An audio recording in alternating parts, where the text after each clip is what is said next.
Hey everybody, it's Guy in the Orange Hat. I'm out here at Highland Crossing in Big Beaver. It's basically my backyard. This has always been one of my favorite spots to go to. Actually, it's where I really started rail fanning.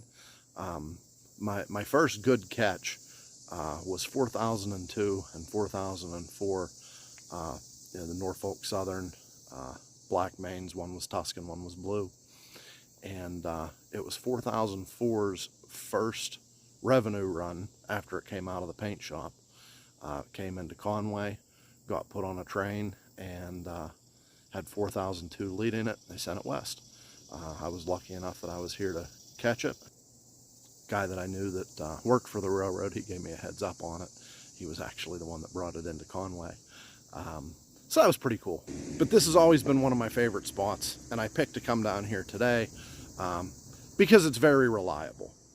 There's always good lighting, no matter which direction the trains are running. Beautiful sky, as you can see in the background behind me.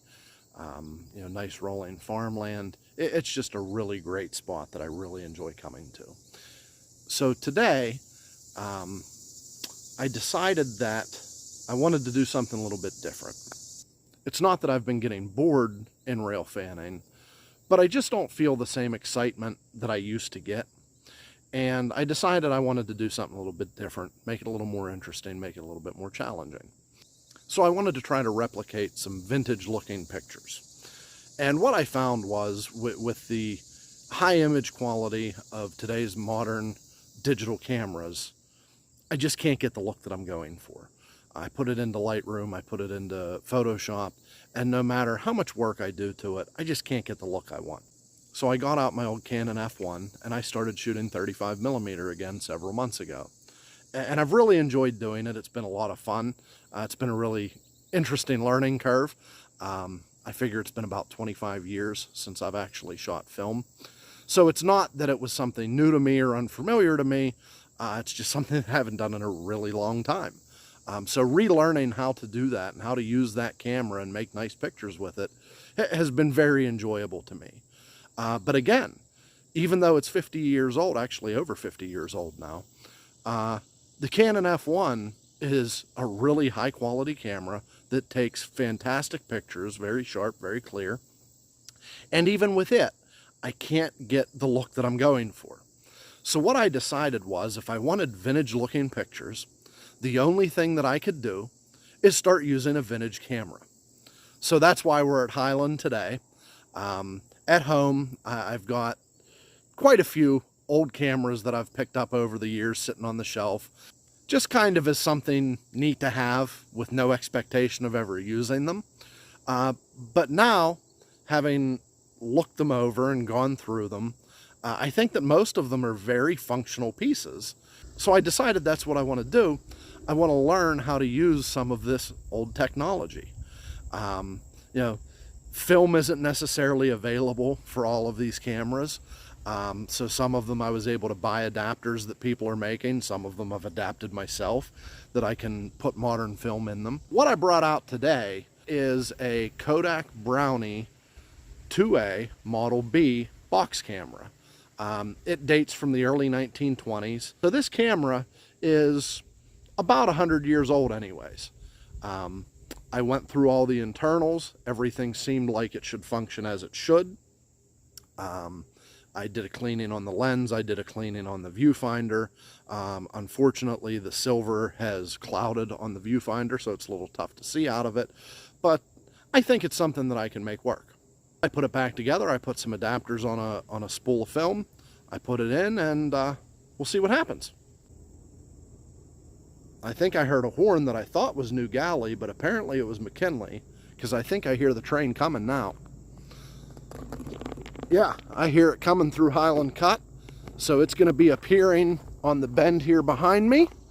So let's get this thing set up, and we're going to try to take some pictures.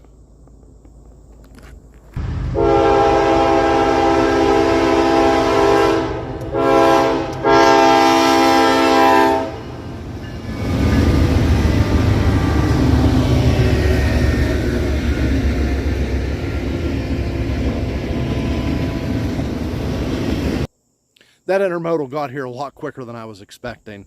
I knew that it was moving fast just on how quickly I heard it up at Highland Cut after it came through the grade crossing before that. But it was really moving a lot faster than I expected, so I was pretty rushed on those pictures. I don't really have high hopes for them. I'm pretty sure that I double exposed one of my frames. You know, new camera, not really sure what I'm doing. And I thought that I turned it to the correct position, and I don't think that I did. But I guess we'll find out tonight when I get to the darkroom and develop them. If I did, I'm not upset. It'll still be something neat, and it was still a learning experience. And I had a lot of fun doing it. So whatever happens, I'm going to be happy with the results. It was something new that I wanted to try. So now that we've seen a train and we've taken some pictures, let's take a look at the camera that we're working with.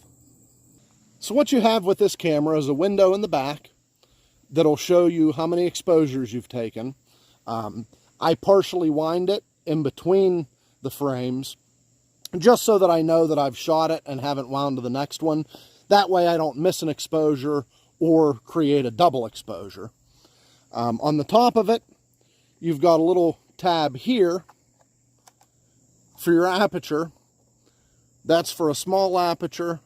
In one click is for a medium aperture. And the whole way in is for a large aperture. This little tab here, when you pull it out, it's almost like a bulb setting on a modern camera that'll allow you to expose it for as long as you want to.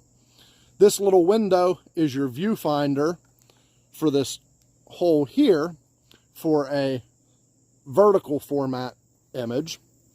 On the side, you've got another window for that hole for a horizontal or a wide format image. This little lever is your shutter release, and this winds to advance you to the next frame. So whenever you wind it, if you can see into the window there, it kind of gives you a countdown, big dot, medium dot, little dot, and then brings on to your next frame. So on this one, I'm going to go to the smallest aperture just to see what it looks like. And that's all there is to it. I just took a picture with a 100-year-old camera. Well, I'm home, and I got the film unloaded from the Brownie. Got it into my Patterson tank. I've got my chemistry mixed up and ready to go. So we're going to give this a shot and see how those pictures turned out. So this is the moment of truth. It's in the final wash. Take it out.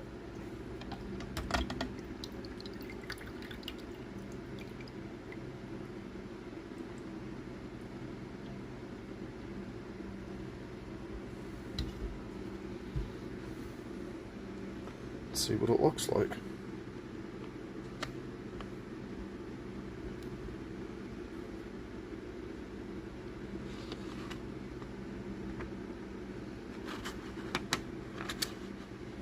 Looks like we've got some images.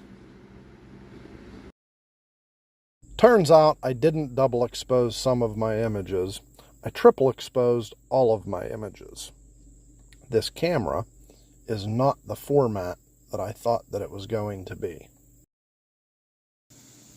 Hey everybody, it's Guy in the Orange Hat, back down here at Highland again. I wanted to give the Brownie another test. So what happened on the last time was, Kodak Brownie uses a film format called 1/16, which is an obsolete format, doesn't exist anymore, nobody makes it. What they do make is called a 120 film. And 120 film is very close to the 1/16. So they make an adapter that you can put on the rolls of film to make it fit into a 1/16 camera. So that's what I was using. And there were some unknowns that I wasn't sure how it was gonna work. Now, I'm sure I probably could have done some internet reading or watched some YouTube videos and learned a lot of this stuff before I ever brought the camera out. But to me, that's just not as fun. I like to experience it. I like to figure it out on my own. It's a little bit of a challenge. So what I found was that the window on the back of the Brownie camera shows the wrong film size for the film that I was using. And I ended up with triple exposures on everything. So what I mean is, as I pointed out before, on the back of the camera, there's this little window that shows how many exposures you have taken. Now, depending on the format and type of camera you have, depends on what numbers will show in that window. Now, I thought that a Brownie was either going to be 4.5 by 6 or 6 by 6. Turns out this camera is 6 by 9. So when I advance, and this is just the backing paper from a roll, I'm going to take a break for a train.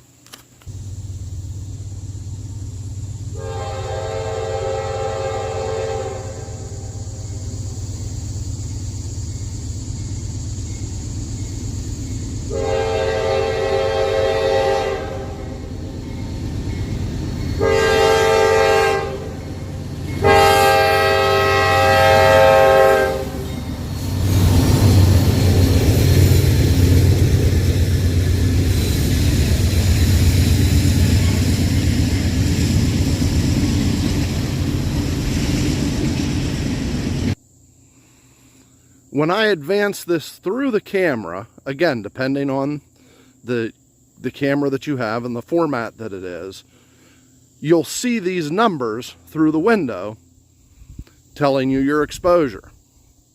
Now, since I thought that it was going to be 4.5 by 6,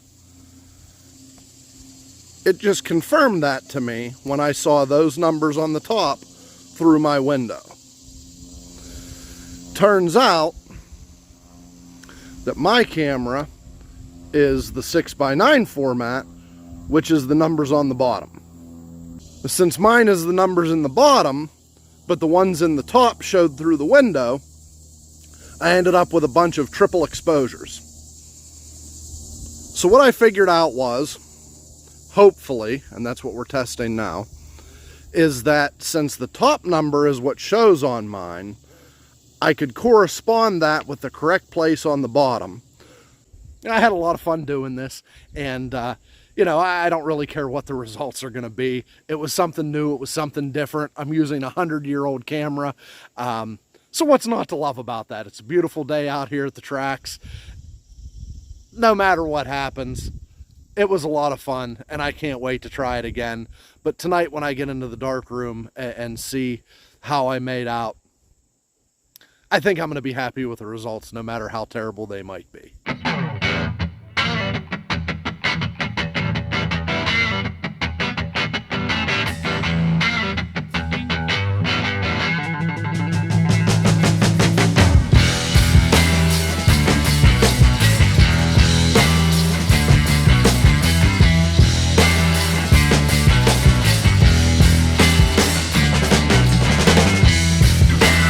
Watching the video, now that you see what I'm up to and what I'm out here working with, I hope that you enjoyed it.